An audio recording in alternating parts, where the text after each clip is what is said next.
መንግስቲ ሽወደን ቋንቋን ሕብረተሰባዊ ፍልጠትን ከም ቅጥዒ ንቀዋሚ መንበሪ ፍቃድ ክኸውን ከም ዝኣመመ ተፈሊጡ። ትካል ማዕከን ዜና ሃርሞኒ ዓመታዊ ስርሑ ዝገምገመሉ ዓመታዊ ኣኼባ ምስ ኣባላቱ ከም ዘካየደ ተሓቢሩ። ጥዕና ሃበላይ ተኸታተልቲ መደብና እዚ ካብ ስቶኮልም ዝመለበሩ ማዕከን ዜና ሃርሞኒ ንሎሚ 27 ሰነ 2022 ዝተዳለወ መሰናድኦ ዜና ቀንዲ ርእስታቱ ብምቕዳም ጀሚረ ኣለኹ። ናብ ዝርዝራቱ ንምእታው ምስ ኩሎም መሳርሕተይ ካብ ስቱድዮ ምሳና ክትፀንሑ ዝዕድመኩም ማሕረ ብርሃሜ ድሕሪ እዚ መሰጋገሪ ናብ ዝርዝር ዜና ከእትወኩም እየ። ሰናይ ምክትታል።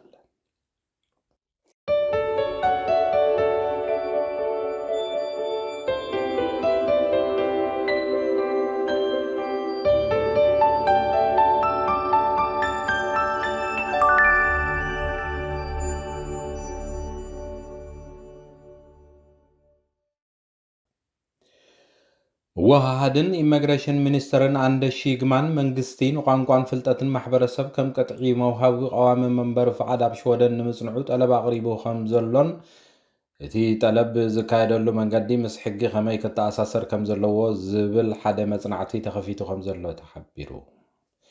ንሱ ኣብቲ ዝሃቦ ጋዜጣዊ መግለጺ መርማሪ ፍሬድሪክ ፍራይስ ካብ ቤት ፍርዲ ስቶክሆልም ቀዋሚ መንበሪ ፍቃድ ንምርካብ እንታይ ፍልጠት ቋንቋ ማሕበረሰብን ክሕተቱ ኣለዎም ዝብል ሓሳብ ከቕርብ ከም ዝኾነ እውን እቲ ሚኒስተር ሓቢሩ ኣሎ። እዚ ድሒሩ ርእይቶታት ተወሲኽዎ ከም ቅጥዒ ዜግነት ንምርካብ ብሰፊሑ ክቐርብን ሕጊ ኮይኑ ኣብ ሽወደን ከገልግልን ተኣሚሙ ከም ዘሎ መንግስቲ ኣብ ዘውፅኦ ሓበሬታ ኣረጋጊጹ ኣሎ። ጸብጻብ ናይቲ መደብ እንተደንጎየ ዝመጽእ ዓመት 22 ግንቦት 2023 ክቐርብ ትጽቢት ከም ዝግበር እውን እቲ ዝተዋህበ ጋዜጣዊ መግለጺ ሓቢሩ ኣሎ። እቲ ብደረጃ ኤውሮጳን ሽወደንን ከም ቀንዲ ናይ ትግርኛ ማዕከን ዜና ኮይኑ ኣብ ሽወደን ንኹነታት ማሕበረሰብን ተዛረብቲ ትግርኛን ዘገልግል ማዕከን ዜና ሃርሞኒ ኣብ ዝሓለፈ ዓመት ዘካየዶም ንጥፈታት ዝገምገመሉን ንመጻኢ ብኸመይ ኣገባብ ክሰርሕ ከም ዘለዎን ዝብሉ ዓበይቲ ኣጀንዳታት ዝሓዘ ናይ 2 መዓልቲ ዓመታዊ ኣኼብኡ ኣብዚ ኣብ ስቶክሆልም ከም ዘካየደ ተሓቢሩ።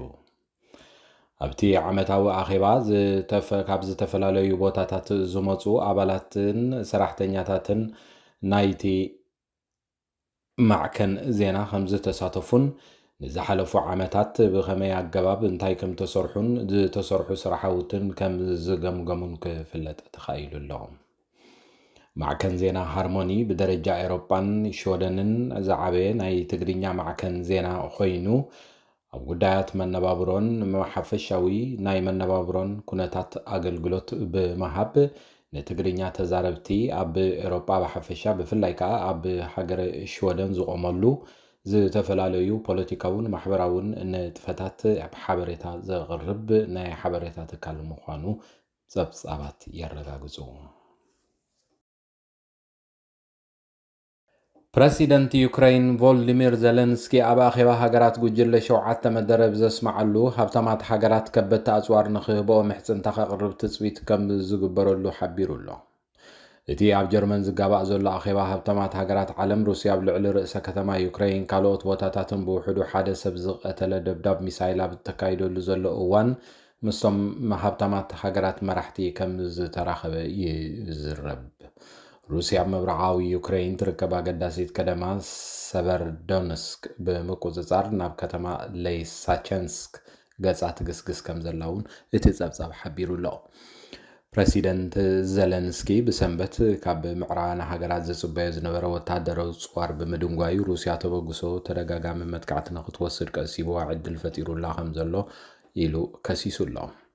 ኣብቲ ብቪድዮ ዘመሓላለፎ መልእኽቲ ኣብ ልዕሊ ሩስያ ተወሳኺ እገዳ ከነበርን ምዕቡል ጸረ ነፈርቲ ጽዋርን ክወሃቦን ተማሕፂኑ ከም ዘለውን ተሓቢሩ። እዘን መሻርክትና ናይ ብሓቂ መሻርክቲ እንተኮይነን ካብ ስቂለን ተዓዘብቲ ጥራይ ዝኾነ ቁልጡፋት ክኾና ኣለወን ኢሉ ኣብ መደርኡ ነተን ሃብታማት ሃገራት ፃውዒት ከም ዘቕረበ እውን ክፍለጥ ተኻኢሉ ኣሎ። ኣብ ብርክት ዝበለ ክፋላት ሽወደን ኣብ ሚድ ሶማር ጀሚሩ መንፈቕ ሓጋይ 30 30 ወይ ከዓ ልዕሊኡ ዲግሪ ዝበፅሕ ዋዕይ ከም ዝቐነየን ይቕፅል ከም ዘሎን ኣብዘን ዝቕፅላ 2 መዓልታት እውን ከምኡ ኢሉ ክቕፅል ምዃኑን ቤት ፅሕፈት ሜትሮሎጂ ሽወደን ኣፍሊጡ። እዚ ዓቐነ ሙቐት ኣብ ብዙሕ ጫካታት እዛ ሃገር ልዑል ሓደጋ ባርዕ ክሰት ስግኣት ከም ዘሎን እቲ ተኽእሎታት ዓብ ከም ዝኾነን ክኢላታት ሓቢሮም ኣለዉ። ብዘይካ ባርዕ ምውሳኽ ኣብ ቃላይ ናይ ዝጥሕሉ ብዝሒ ሰባት እውን እቲ ካልእ ምዝዋዕ ተኣሳሲሩ ክመፁ ዝኽእል ዓመታዊ ሓደጋ ከም ዝኾነ ይእመት። ክሳብ ሕጂ ድሮ 4 ሰባት ጥሒሎም ሂወቶም ከም ዝሰኣኑ ኣገልግሎት ዜና ቴሌቪዥን ሽወደን ኣፍሊጡ ከም ዝነበረ ዝዝከር እዩ። ትከታተልዎ ዘለኹም ሃርሞኒ ሚድያ እዩ። ድሕሪ እዚ ሓፂር ጸብጻብ ኩነታት ኣየር ዝሰሙን ናብ ሓፀርቲ ዜናታት ከሰጋግረኩም እየ። ምሳና ጽንዑ።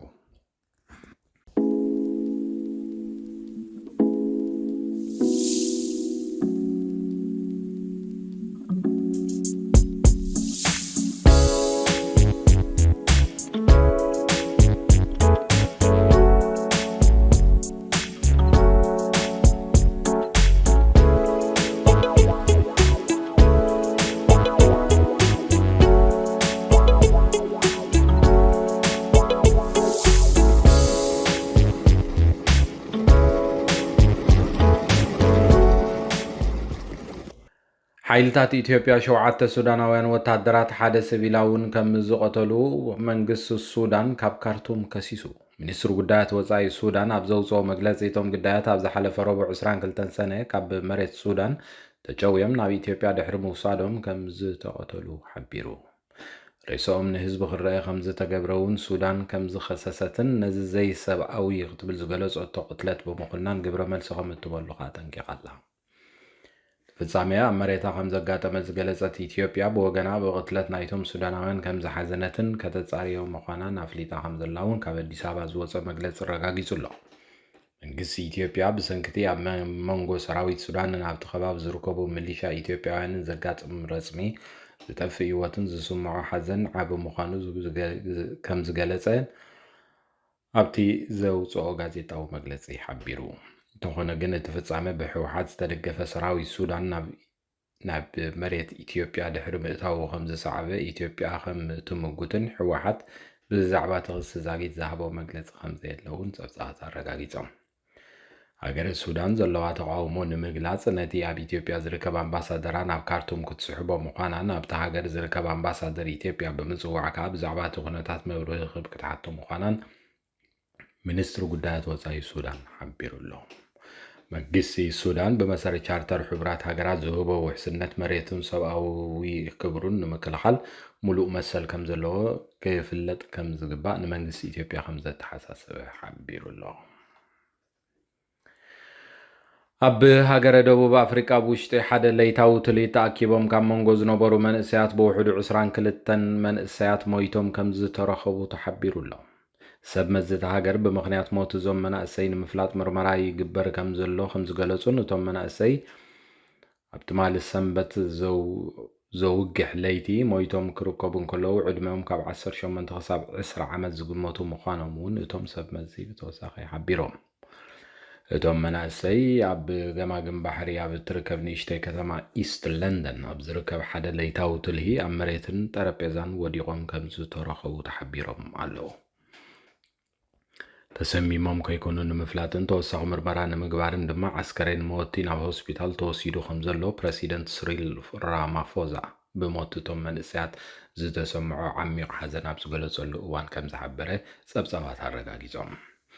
እዚ ዘስካሕክሕ ኩነታት ንመንእሰያት ሃገርና ንምምሕያሽ ኣብ ዝሕግዙ ጉዳያት ኣተኲርና ኣብ ንሰርሐሉ ዘለና ግዜ ስለ ዘጋጠመ ከቢድ ሓዘን ከም ዝስምዖ ክብል እውን ኣብ ትዊተር ኣብ ዝጸሓፎ ጽሑፍ ሓቢሩ ኣሎ።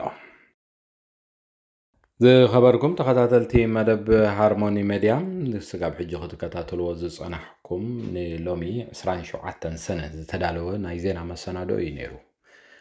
ኣብ ዝመጽእ ዘሎ ረቡዕ ብተመሳሳሊ ናይ ዜና መሰናዶ ስጋብ ንራኸብ ንሎሚ በዚ ወዲእ ኣለኹ። ሰላም ደሕና ምሲኡ።